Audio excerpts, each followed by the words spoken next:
En los años 80, la Unión Soviética se presentaba al mundo como una potencia tecnológica y militar, capaz de dominar la energía nuclear. En Ucrania, la ciudad de Pripyat había sido fundada en 1970 para albergar a los trabajadores de la planta nuclear de Chernóbil y a sus familias. Era una ciudad modelo, con modernos edificios, escuelas, parques, hospitales y una población joven. Más de la mitad eran menores de 25 años. A pocos kilómetros, el complejo nuclear operaba con reactores RBMK-1000, orgullo de la ingeniería soviética, pero con un diseño que tenía fallas peligrosas, conocidas por un reducido grupo de técnicos y ocultadas al resto. La madrugada del 26 de abril de 1986 estaba destinada a cambiar la historia. En el reactor número 4 se iba a realizar una prueba para simular un corte de energía y medir cuánto tiempo las turbinas podían seguir generando electricidad para las bombas de agua de refrigeración antes de detenerse por completo. La operación había sido pospuesta varias veces y ahora debía realizarse de madrugada, con un equipo que no estaba completamente preparado. Los procedimientos fueron modificados sobre la marcha. Se redujo la potencia del reactor demasiado rápido, provocando inestabilidad. Al intentar recuperarla, la potencia aumentó bruscamente debido al diseño deficiente del núcleo y a la retirada excesiva de barras de control. A las 1:23:40, una súbita acumulación de vapor causó una primera explosión que levantó la tapa de 2.000 toneladas del reactor. Segundos después, una segunda explosión arrojó al aire bloques de grafito ardiente y combustible nuclear, rompiendo el edificio y liberando enormes cantidades de radiación. El cielo sobre Chernóbil se iluminó con un resplandor azul, producto de la ionización del aire. En Pripyat, muchos habitantes, sin saberlo, contemplaban un fenómeno letal. La nube radioactiva contenía yodo 131. Cesio 137, estroncio 90 y otros radionúclidos que comenzaron a desplazarse sobre Ucrania, Bielorrusia y más allá, alcanzando incluso a Escandinavia en días posteriores. Los primeros en llegar fueron los bomberos de Pripyat, creyendo que se trataba de un incendio convencional. Sin trajes especiales ni conocimiento del peligro real, se enfrentaron a las llamas sobre techos cubiertos de grafito altamente radioactivo. En minutos recibieron dosis mortales. Varios de ellos murieron en semanas. Otros sufrieron quemaduras internas y externas devastadoras. Algunos comentaron haber sentido un sabor metálico y una sensación de calor intenso, signos claros de exposición extrema a la radiación. Las autoridades locales y de la planta se negaban a aceptar que el núcleo del reactor se había destruido. En el sistema soviético, admitir un fallo de esa magnitud significaba una derrota política. Durante horas se ocultó información a la población. El 26 de abril transcurrió con normalidad aparente. Niños jugando en los parques, parejas paseando, pescadores en el río. Muchos se acercaron a un puente desde donde se veía el incendio.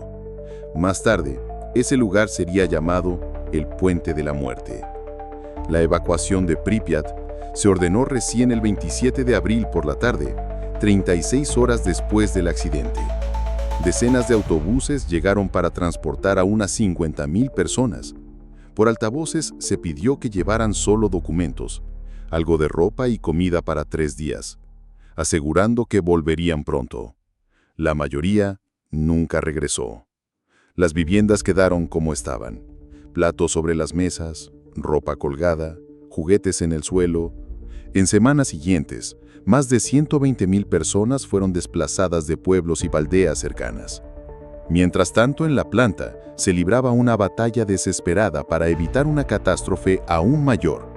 El núcleo seguía generando calor, amenazando por fundirse y contaminar el río Dníper, fuente de abastecimiento para millones. Miles de liquidadores, soldados, ingenieros, mineros, trabajaron en condiciones extremas. Desde helicópteros se arrojaron toneladas de boro, arena, plomo y arcilla para sofocar el incendio y absorber radiación. Mineros excavaron túneles por debajo del reactor para instalar un sistema de enfriamiento.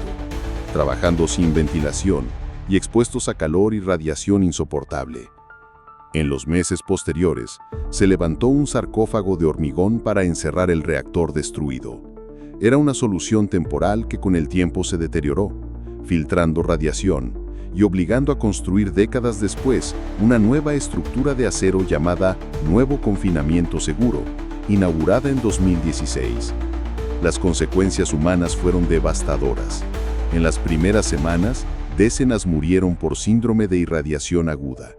En los años siguientes, miles desarrollaron cáncer de tiroides, leucemia y otras enfermedades, especialmente quienes eran niños en 1986.